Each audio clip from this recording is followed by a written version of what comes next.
Bismillahirrahmanirrahim. Assalamu alaikum. My name is ASAD YAQUB. My name is Mustain Asad. Yeah, now we are going to go on. I welcome you once again to this mini lesson on IELTS speaking. It's just a 3-4 minute video in which we are going to discuss one topic of IELTS speaking, especially in part 1. So the topic which I've chosen for you, Mustain, today, that is reading.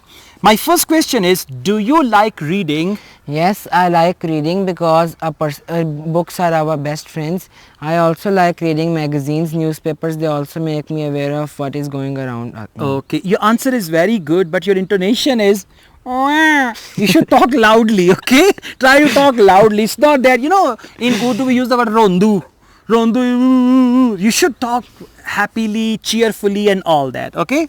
Now, do you usually read for leisure or for study purposes? I usually read for study purposes because I don't get enough time to read for leisure activities, but still when I get free time I also read books for leisure activities. That's better, sir. That's better. This is what we need, sir. Thank you very much, sir. Shake hands, sir.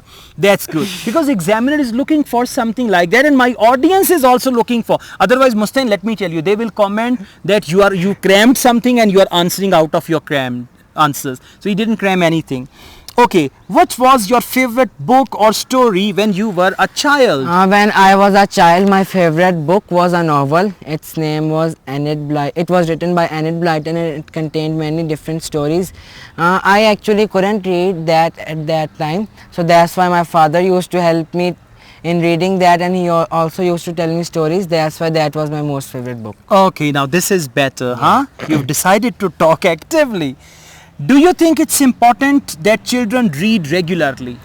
Yes, it is important that children should read regularly. It also helps them improve their accent and it also helps them to develop a good interest in books because books are our best friends. Okay, fantastic. So guys, if they ever ask you a question about reading, about books, and I would say this is again a common topic. I've chosen around 15 to 20 common topics. So if they ask you anything like that, you can answer like this. If you like this video, hit the like button and subscribe my channel and share this channel and comment this video as well. I also teach IELTS online. If you want to join my online IELTS classes, you can contact me for that. ASAD YAQUB and Mustain Asad, wish you all the best. Take care. Allah Hafiz. Thank you. Bye bye.